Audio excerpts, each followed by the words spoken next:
আজকে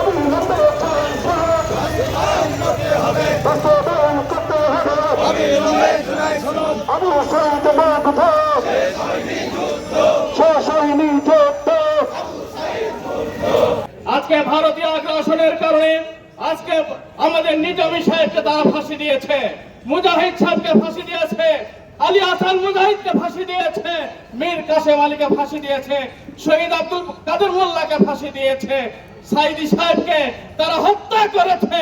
এভাবে অসংখ্য মানুষকে জেলে পুড়িয়েছে ভারতীয় আগ্রাসন প্রতিষ্ঠিত করার জন্য। কিন্তু মনে রাখতে হবে, কোন জুলুম, কোন অন্যায় চিরস্থায়ী হয় না।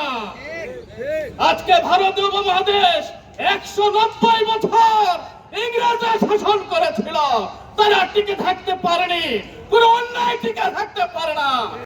আমাদের বর্তমান সরকার যে কথা বলছে যে জুলাই সনদ অক্ষরে অক্ষরে পালন করবে, আমরা বলতে চাই এই সরকার যে জুলাই সনদকে তৈরি করেছে এটা হচ্ছে একটা প্রতারণার দলিল।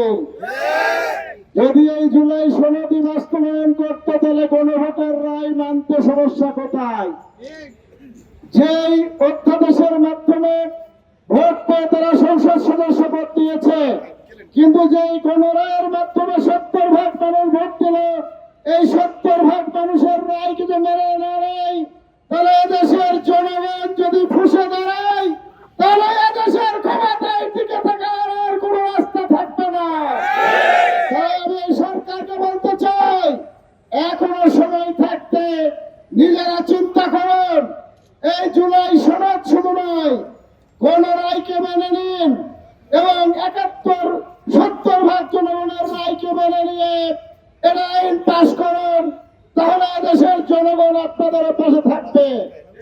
আমরা দেখতে পাচ্ছি হাজারো ছাত্র জনতার রক্তের বিনিময়ে এদেশ স্বাধীন, এদেশের 24-এর আন্দোলন হয়ে আমরা একটা নতুন স্বাধীনতা পেয়েছি, কিন্তু এদেশের দুর্নীতি বন্ধ হয়নি, এদেশের চাঁদাবাজি বন্ধ হয়নি।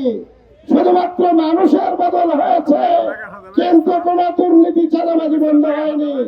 আমি সরকারকে বলতে চাই, এই দুর্নীতি চাঁদাবাজি কারা করছে আপনারা চিহ্নিত করতে পারবেন, এবং বাংলাদেশ উন্নত বাংলাদেশ করতে হলে অনতিবিলম্বে এই চাঁদাবাজ দুর্নীতিবাজদেরকে আইনের আশ্রয় নিয়ে বিচার করো এবং